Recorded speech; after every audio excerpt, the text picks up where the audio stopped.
And okay, thanks everyone for your patience here while we got everything set up.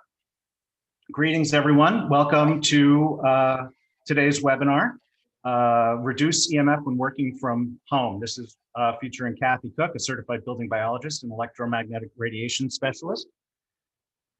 Today's topic is very timely as more of us than ever are working from home. Not only that, but our kids are learning from home. This means we have even more reliance on electronics than ever before. I get a lot of questions every day from people asking how to stay safe while staying connected.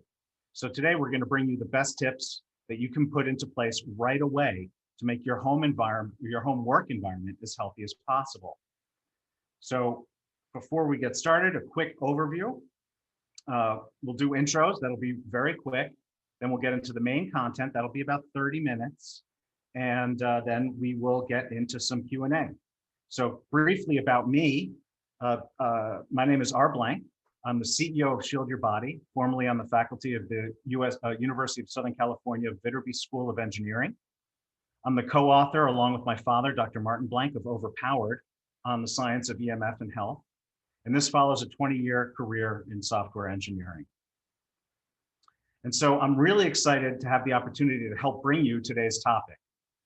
So many of us are spending so much time at home these days for obvious reasons, more than many of us ever imagined. And we're working from home, we're homeschooling our children. So I asked Cathy if she would share some important information with you, the EMF Medical Conference attendees. Information about EMF management, mitigation, and protection at home, where so many of us are spending more time than ever before. Cathy Cook is a board-certified holistic nutritionist and certified building biology environmental consultant, and certified electromagnetic radiation specialist with the Building Biology Institute. As you can see, she's very qualified. In her practice as a building biologist, she assesses buildings for anything that may be causing health problems. This includes air quality, mold, chemical off-gassing, ventilation, combustible gas products, and of course, EMF exposure. Cathy combines holistic nutrition and building biology to address both the body and environment to help my clients achieve optimal health. She is also a devoted advocate for EMF health issues as the founder of Idahoans for Safe Technology, an advocacy and awareness group for the safer use of modern day communications. And I'm about to hand it off to Cathy, but before I do, I want to let everyone here know that Cathy will be giving another webinar this coming Thursday about solar power and EMF, which is something we're asked a lot about here at SYB, and I've seen a lot of attendees at the conference ask this as well in the Q&A pod. So it's a free webinar coming up this Thursday, February 4th at 1 p.m. Pacific, and you can register at shieldyourbody.com/webinar. So with that, let's please all welcome Cathy. Cathy, I'm going to hand it over to you. Great. Let me share my screen here. See how successful we can be. And okay, so can you see this okay? I can't hear you. Yes, I was muted. Yes. Perfect. Great. Got it. Excellent. Thank you. Okay. Well, thank you so much, R. I'm really delighted to be here at this amazing EMF Medical Conference. It's very clear this is a very high caliber group of people, and it gives me so much hope to see so much interest in this topic, which is very near and dear to my heart.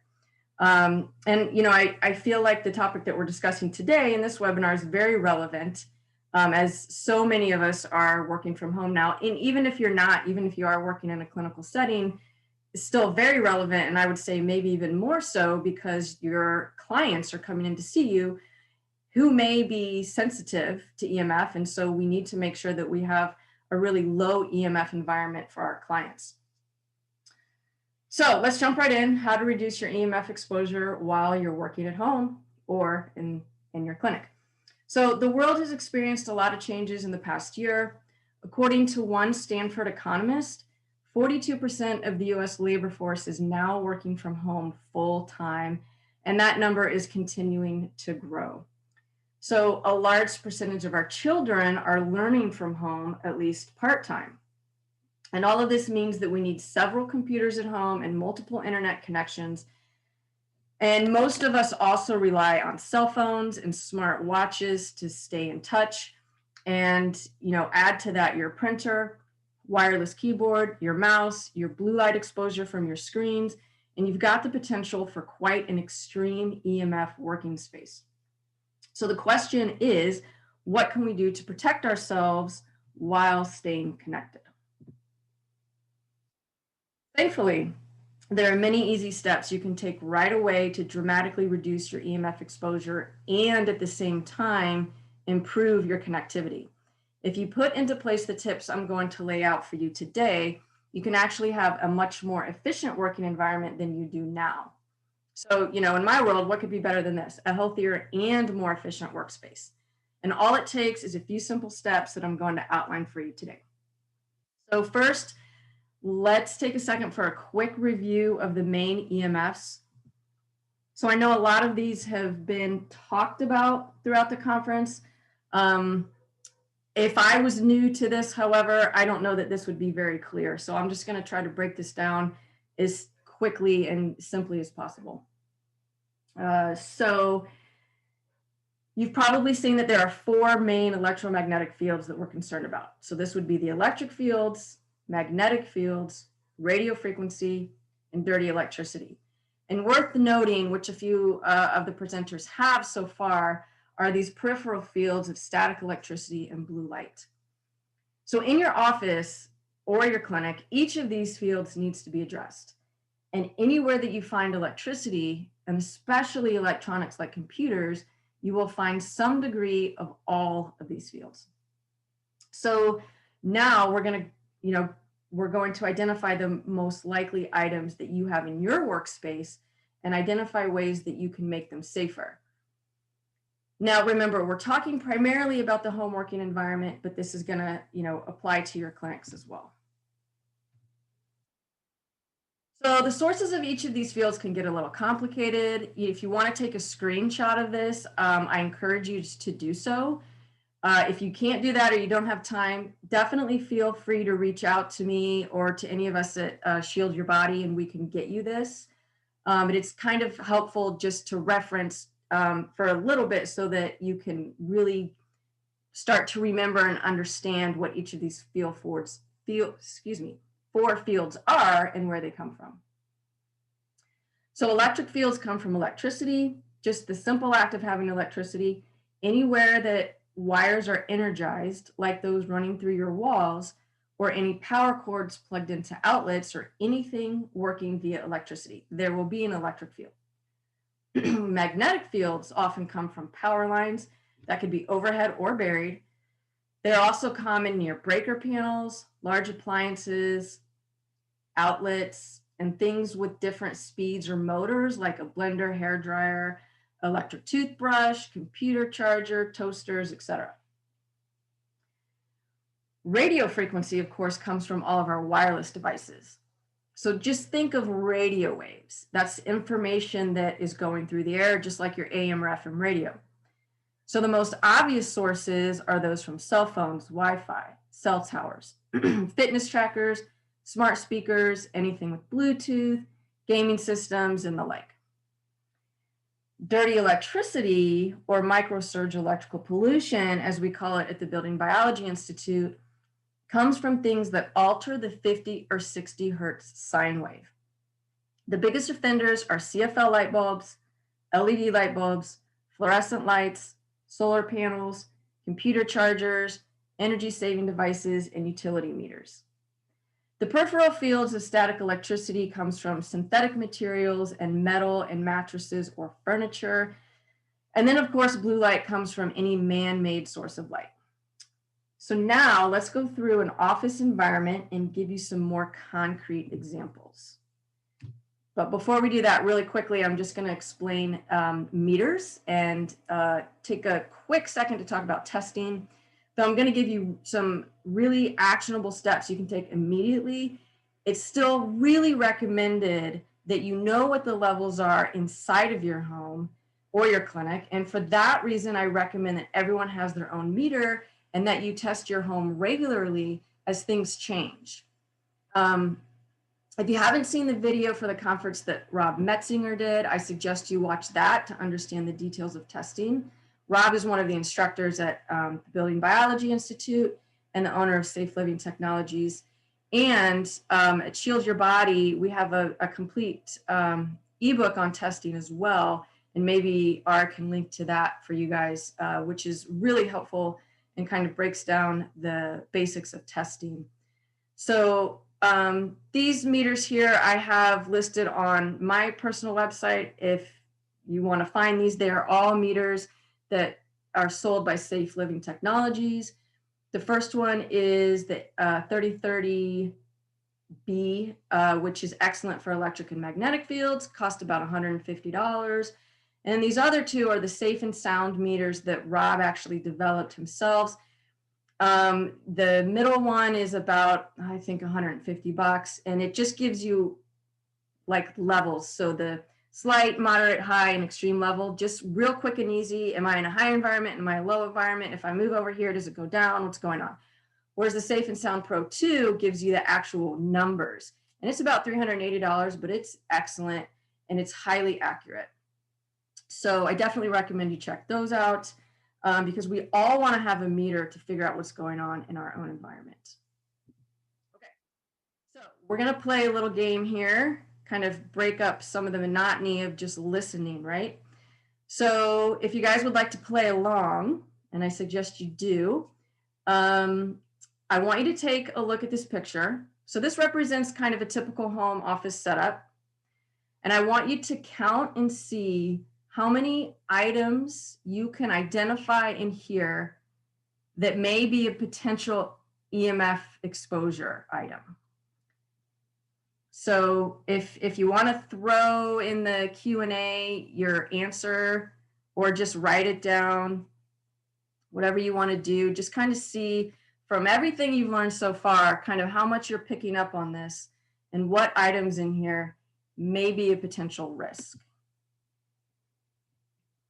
So Debbie answered. Debbie is seeing 6. It's a pretty good guess. Christy is seeing 8. 2 more than Debbie. Debbie picked up another one. She's saying 7.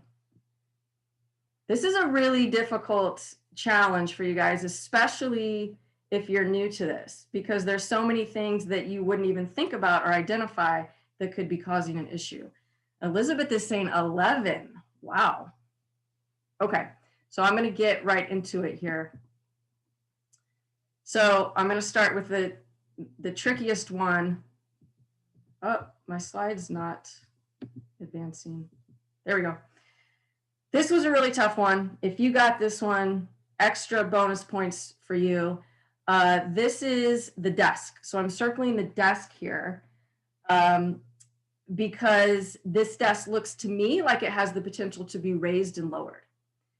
And if it does do this electronically, which many desks do, then the entire desk will be energized with an electric field. So I've measured several adjustable desks that you just push with a button to raise it or lower it. And I'm always really surprised by just how high the fields actually are. Thankfully, though, this is easily remedied. So you don't have to panic and go throw away your desk.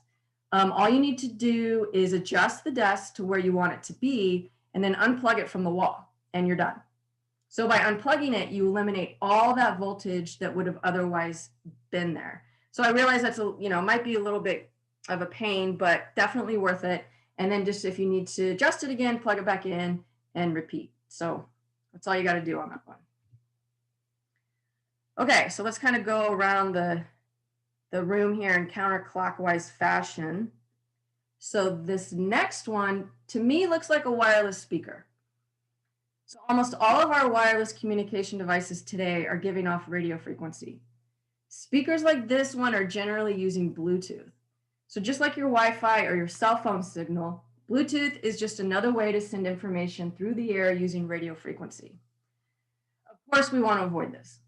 The good news is that they still make some speakers that you can plug into your computer, or if you're using the speaker to connect to your phone, just make sure it has an auxiliary function. That means you can just plug your phone into the speaker with a cord and you can disable the Bluetooth function.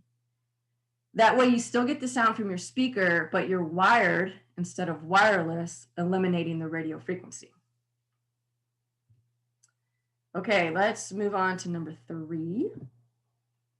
And that would be the wireless mouse.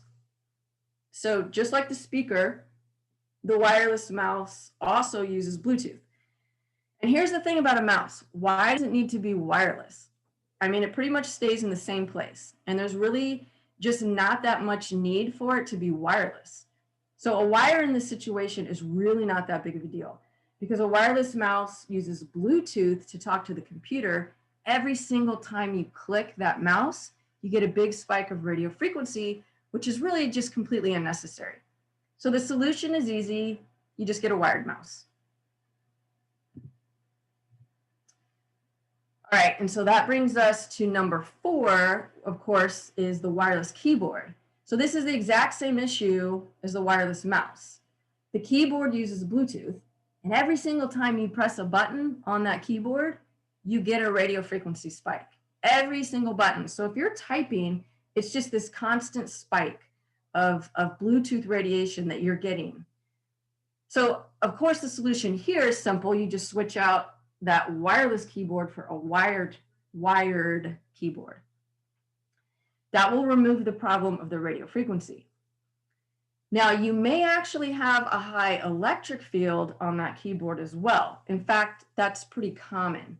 And one way to reduce this is to make sure that the computer itself is properly grounded. And that means it's plugged into an outlet with a grounded cord, a 3-prong cord. That may or may not solve the problem though, but it will reduce it. The only way to know here for sure is to have a meter to test. And actually this situation can get a bit complicated. Every situation is different. And really you just, the best thing you can do is test, or to have an EMF consultant help you to solve the issue. However, I did actually find a really cool product recently that I bought. It is a wireless keyboard that uses infrared rather than radio frequency. Now, infrared, as I'm sure you know, is perfectly safe. And if you don't have a wire to the computer itself, you also will reduce the electric field. So I don't have any electric fields on my computer set up now because I'm using this infrared keyboard. So I don't have any radio frequency, and I don't have any electric fields nor magnetic fields. So that's awesome. If you want to check that out, you can go to my website, Whole Home and Body Health, and I've got it listed there, or just contact us and I can make sure to get you that information. Okie dokie. So now we're going to move on to number 5, which is a big one, your printer. This is a really big one. I really want you guys to pay attention to this one because nearly everybody misses this. So when I'm evaluating a home or office for EMF exposure, this is often the biggest offender. Not only is the radio frequency very high, but people leave them plugged in and turned on all the time. And where does the printer sit? Oftentimes it's right next to your head. So most people don't pay any attention to the printer. They just don't think about it and they leave it on. So this is a really bad idea. The printer is giving off a very high radio frequency reading, and it does so constantly. So most of the time my client will say, well, I only print something out a few times a week. And so there's simply no reason to blast yourself 24 hours a day. So the solution, again, it's quite easy. You just unplug it, right? When you unplug it when you're not using it, when you need it, plug it in, print what you need to, and then you unplug it again. Now I realize with some of you guys being healthcare practitioners, you might need to print a little bit more during the day, but you can at least turn it off at night. I mean, if you have like a time of high traffic and you're going to have to print, okay, you can leave it on, but just unplug it during those times when you really don't need it. And that's going to really dramatically reduce your exposure, just that one simple step. Okay, let's see, we're on 1, 2, 3, 4, 5, 6. Ooh, tricky one right in the middle there. So that to me looks like a USB charging station. Now, the problem with this is that when anything is plugged in and charging, it's going to have an electric field on it. Almost every time I'm doing an assessment in a client's home, I find chargers plugged in, but nothing on the charger itself. When you do this, you're really just throwing money away. You're sending voltage through the wire for no reason.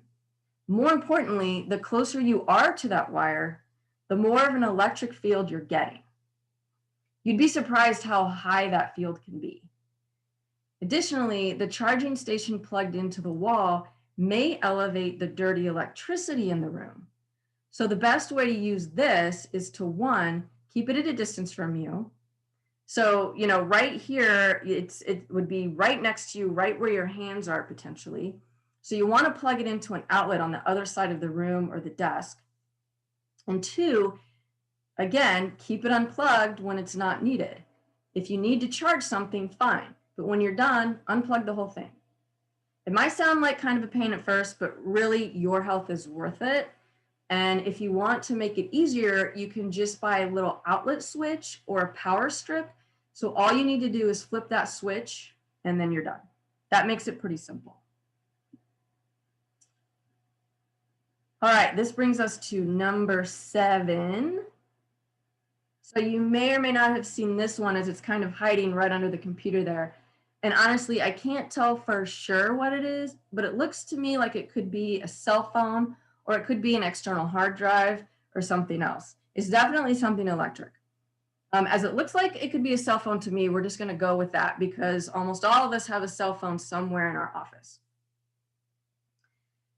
Now, I know that every single person on the webinar here today knows that they should not be relying on their cell phone 24 hours a day. This is a device that we put right next to our heads, which gives off very high levels of pulsed, modulated microwave radiation. So my suggestion to you is to keep the phone in airplane mode with both Wi-Fi and Bluetooth off as much as possible. You can turn it on a few times a day to check messages, or better yet, route your cell phone number to a landline. That way you won't miss a call. And really, none of us should be on call 24/7, maybe unless you're a doctor, maybe you need to be, but just reducing that expectation if you don't have to be can really add a lot of value to your day. Now, I realize that some of you feel like you aren't in a position to keep your phone in airplane mode, or for whatever reason you need to have it on more often, especially in your professions, that might be the case. And if that is so, I strongly suggest you get a product like the Shield Your Body phone pouch, or some kind of protective sleeve that you can put your phone in. But Shield Your Body does have a great pouch that I've tested, which I was really happy with the results. Now, again, I would much rather you practice disconnecting from that phone, but when you don't have an option, using a phone pouch will decrease your exposure. Just make sure you have this shielded side facing you at all times. Now, all shielding products are not the same. So if you guys have questions about the differences and what's going to work best for you, please leave them in the Q&A or get a hold of us so we can explain to you the differences in the different shielding cases and identify one that's going to work best for your needs. So in the meantime, if you don't have that, start to shift your behaviors and expectation to use wired forms of communication more often. There are even plenty of free apps that allow you to make phone calls through your computer, like Skype or Google Voice. Even if you have to leave your phone on, using one of these free services will be a huge improvement. So if you're going to be talking to someone for more than just a couple minutes, calling through your computer or using a landline is going to be a huge, huge, huge, huge improvement. Okay, now we go to number 8. So right next to what might be that cell phone is a cordless phone. This is a double whammy. And this was another tricky one because it was kind of hiding in the corner there. Now, I'm very glad this office does actually have a landline. That's great. But a cordless phone gives off just as much radio frequency as a cell phone does, if not more, I would say. So the answer here is simple. You just get a corded phone to replace the cordless model. Remember to do this for all the phones in your house if you still have a landline. You want a corded phone, and yes, you can still get them. And number 9 is the lamp. Now, this probably doesn't have any radio frequency, but it will have electric fields. And the closer your body gets to that lamp, the more electric field you have on your body. And if that light has a CFL or an LED light bulb, the CFL are the little curly Q light bulbs, the energy saving light bulbs, then you likely have increased dirty electricity. In fact, I can almost guarantee it. These bulbs can have a lot of flicker as well, which is really disruptive to the eyes and to the nervous system. So especially if you're working with, sensitive clients, that flicker, which you can't really detect, can really make somebody feel just really crappy. And you really don't know why, because you can't even visibly see that flicker. So I highly recommend using incandescent light bulbs instead of LEDs or CFLs. Of course, the best thing you can do is utilize natural light from the sun. So when possible, keep shades open and maybe even consider moving your workspace to a place in the house that has a lot of natural light. Your eyes, your nervous system, your circadian rhythm will definitely thank you. Now, if you do need some extra light where you're working and you don't have a window, the answer is to simply move the lamp further away from you. And by all means, do not use overhead fluorescent lights. Those are worse than anything we've talked about so far. So the overhead fluorescent lights, really those need to be kept off, and you can use a lamp, just make sure it's further away and make sure it's plugged into an outlet that's not right next to you or not right next to your feet. And if you can find a lamp that uses a three-pronged plug, that's even better. Almost all of them will just have the 2-pronged plug, but if you have 3 prongs, that 3rd prong is what connects to the ground wire in the outlet. And when you do that, you can reduce the electric field. Sometimes you can actually take a lamp to a light store and have the cable switched out to a 3-pronged plug. So if you have a lamp that you just absolutely love, I would suggest this. Just get a handyman that can switch out the cord to 3-pronged, and that will dramatically reduce the electric field. Okie dokie, we're up to 10, probably the one you've all been waiting for, the computer. So I'm curious if you guys want to continue along playing. You can put this in the Q&A. Which of the fields do you think that the computer gives off? Is it electric, magnetic, radio frequency, dirty electricity? Actually, the computer itself gives off all of them, including blue light. So it obviously has radio frequency if you're using it with a Wi-Fi connection. Now, one of the best things you can do to reduce your EMF exposure is to hardwire your internet connection. I know so many people that won't do this because it's too inconvenient. And to that, I say, well, how inconvenient is it if you or a family member starts to have health issues from their exposure? And I know that you guys understand this. Is a cord really that big of a deal? It's the way we did it for decades, at least, before we had Wi-Fi, and we can still do it today. In fact, I'm sitting here talking to you on a wired connection. I don't even have the ability to turn Wi-Fi on in my house. So note though, once you do hardwire, make sure to turn off the Wi-Fi and the Bluetooth on the computer itself. And really, if there's one thing you take away from this talk today, it's to do this. It's to hardwire your internet connection. It's one of the best ways to reduce your radio frequency exposure, but you're also creating a much faster, a more secure, and a more reliable internet connection. And for you guys working with sensitive information, HIPAA compliant information, that's really important. So you're going to have a much, much more secure connection by using a hard wire. And again, if you need help with that, reach out to us. I can walk you through it. It's really not that complicated. Okay, so in addition to radio frequency, the computer will also have electric fields because it's simply running on electricity. So how much of an electric field it has depends on many factors. The only way to know how much your computer has is to measure it with a meter. If you have a laptop, you may want to keep it plugged in, keep it plugged in even if you have a 3-pronged plug, or it may be better to keep it unplugged. There's no way to know without testing. But one thing is for sure, the farther away your body is from the computer and its power cords, the better. So make sure you're not sitting right up close to the computer and that the cords aren't laying around at your feet. So I just want you to look down right now. Are there any cords laying near you? Are your feet next to a bunch of cords that are plugged in? Most likely some of you will say yes. I see it pretty much all the time. If those cords are too close to you, just push them away as far as you can. So you just kind of kick them up against the wall.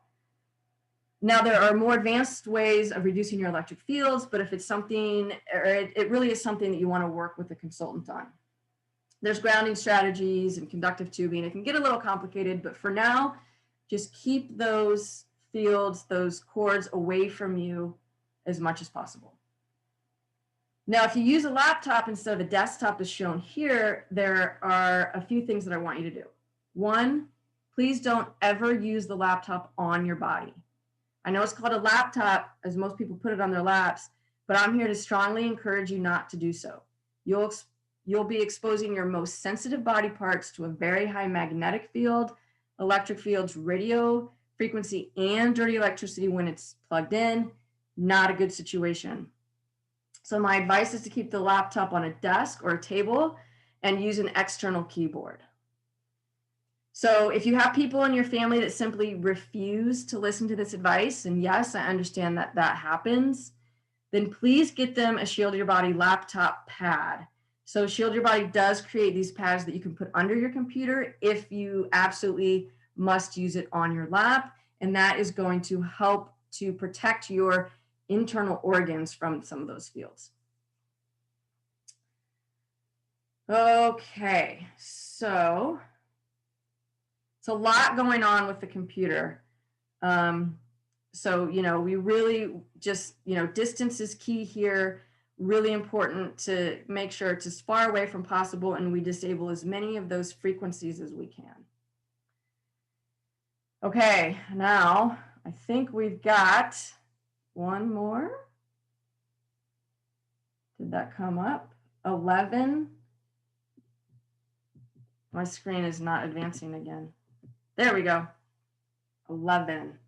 Now, what could possibly be wrong with the chair? Well, it's hard to know in this picture what kind of materials the chair is made of, but if it's synthetic, then it's going to add to your static electricity field.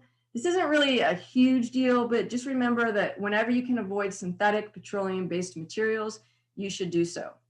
So try to bring only natural materials into your home. This goes for carpet, and things like that that may be in the office as well. So that's 11 things I found, and I think it was Elizabeth who said 11, so kudos to you. That was a fantastic job. And I'm going to move on here to just a quick review because I know that we're running out of time. Very quickly, hardwire your internet. Keep your devices unplugged. Anything and everything in your house, just go unplug them. Use incandescent lights. You can still find incandescent lights on 1000bulbs.com. I suggest stocking up. I have a couple boxes just in case. No cordless phones. You always want to use a corded phone.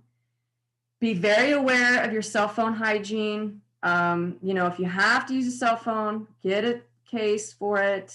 It's really important. Be aware of your laptop hygiene, just like in the picture here. So this woman is putting her hands right on that keyboard, which most of us do. And one thing I didn't mention is that that keyboard has a really high magnetic field. And this is going to be important for your clients who have arthritis, pain, joint pain in their hands, mobility issues in their hands. If they're keeping their hands on top of a laptop with a high magnetic field, I have no doubt that that's contributing to the issues and or could make those issues worse, which is why that external keyboard is really important, and the wireless keyboard that I mentioned. Okay, use natural materials as much as possible. Block blue light, which is a whole nother talk, but we've had a few people mentioning that already today and yesterday, which is great. And then hire a professional. You know, wherever you are in the area, there's a building biologist somewhat nearby that can help you out. And many of us travel. You know, I've traveled all across the country to do EMF assessments. Most of us do. So there's definitely someone that you can get to help you out if this is all too overwhelming, which I understand that it can be, to really get down to the nitty-gritty of what's going on in your house. Okie dokie. And I just had to include that slide because it's the cutest thing that I have ever seen. And what I wanted to say here is, you know, above all, do your best and then don't stress. We have a lot of demands on our time and attention. So just start with these small steps that you can do now and work your way up. Over time, all of these little things will make a really big impact. So I hope that was all good information for you. I know we've got some questions and I want to get to those. And I think R had a few things that he wanted to mention. So I'm going to stop sharing and pass it back over to R. Thank you, Cathy. So have you stopped sharing? I did. Yes, you have. Yeah, why can't I start sharing now? I can't seem to, oh, there we go. Okay, everyone, we're gonna get into Q&A here in just a quick second. But right before we do, I just wanted, sorry, my computer's choking a little, I have a lot going on. You've now seen how knowledgeable Cathy is about EMF. She's really an amazing resource. And I know I've been around this industry for a while.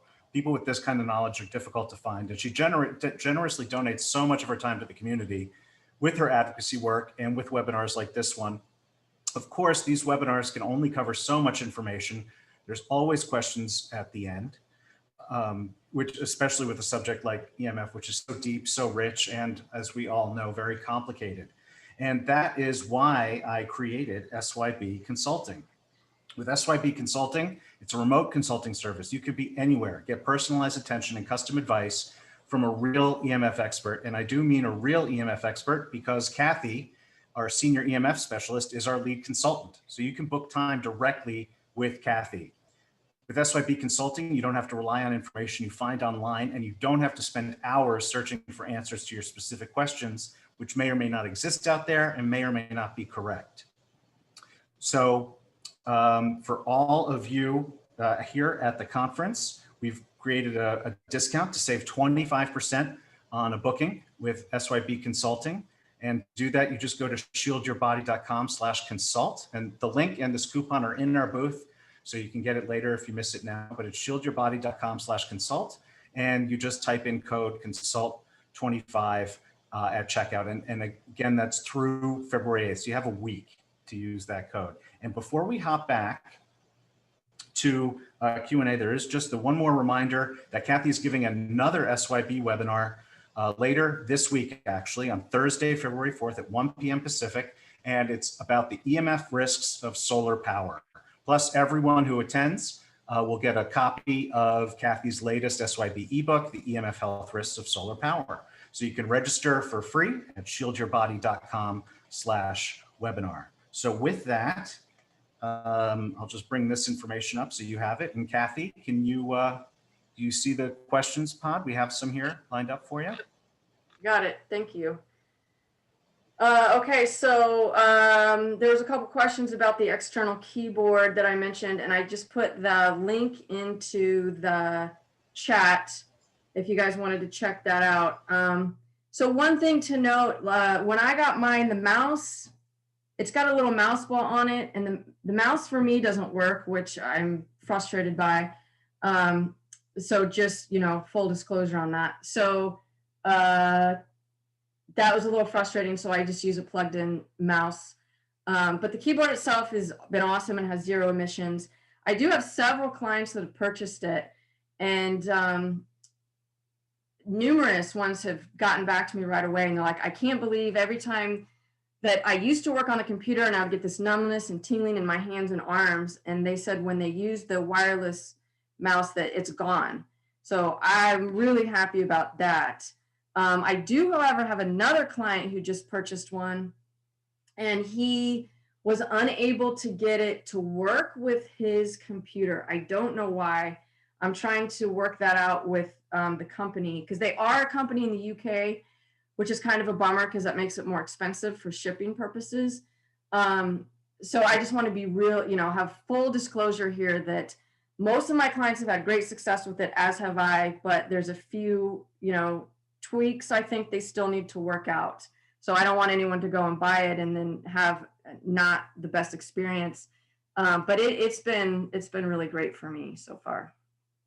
So, okay. Debbie's also asking, they no longer put enough ports on laptops to accommodate all the wiring. Fantastic question. That's very true. So you have to get an adapter. So it will have some kind of port somewhere on it that you just have to buy an adapter that has then multiple ports that you can plug in Ethernet cords to, or headphone jacks or USBs or whatever. Kind of again, another frustrating thing that the industry is doing, but it is still doable. You just got to buy those adapters. Okay, and Elizabeth is asking laptops, same exposure. Yes, absolutely same exposure, still hardwire.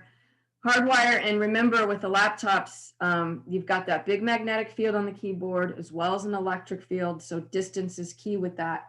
So my laptop, I kind of have it set up as a desktop just because I have it away from me with my external keyboard. So, because again, distance, because we're talking about all of the fields, even though mine is hardwired and I have 0 radio frequency, I do still have an electric field, a magnetic field, and the dirty electricity from it. So I sit back at a distance, and actually the dirty electricity is not something that you can readily mitigate off of that unless you unplug it. So that we're getting into the weeds a little bit with that one, which is why it's good to have an EMF assessment so somebody can help you figure out all the pieces. But distance is what's really, really important. Okay, and Debbie says the phone wiring in my older home has gone kaput. I had to give up my landline. Yeah, boy, that's a problem. And the new homes that they're building, they're not even building it with landlines anymore. So I would suggest using a computer-based app like Skype or Google Voice. When you have to talk for a while, make your calls that way. So you can still have your cell phone. What I do is I have a cell phone, unfortunately. I'm trying to get rid of it, but I got to have it for the short term, because I do travel a lot and I do travel to do assessments and I'm on the road. So sometimes I just have to have it. But it's in airplane mode 99.9% of the time. I just turn it on to check messages. And then if I'm going to call someone back or make a phone call, I use Google Voice or I use Skype. And I can talk for as long as I want that way. And I'm not getting any emissions.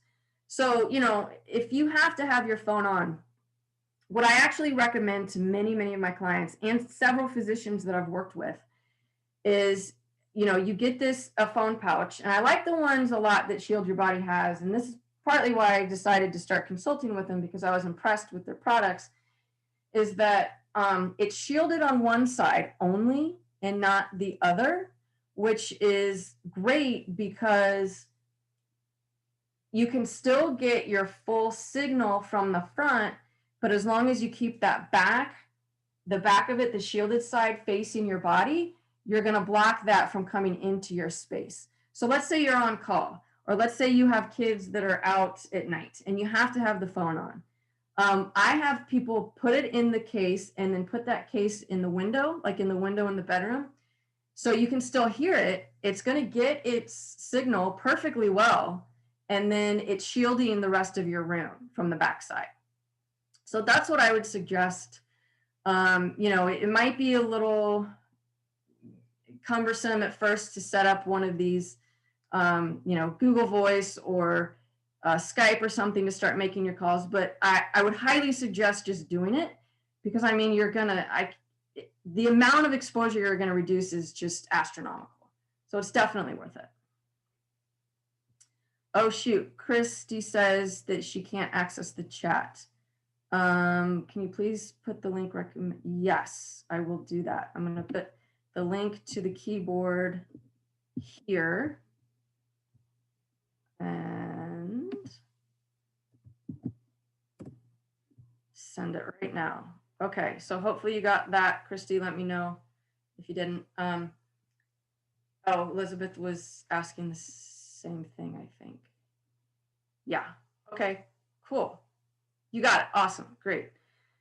Great, great. So I think that looks like that's the questions. Good timing, because I think we're about to start up the main conference in just a couple minutes. Debbie says safe shield blocks from one side, gets signals from the rear. I'm not familiar with safe shield. I know safe sleeve, which I have tested, and I wasn't super happy about their results.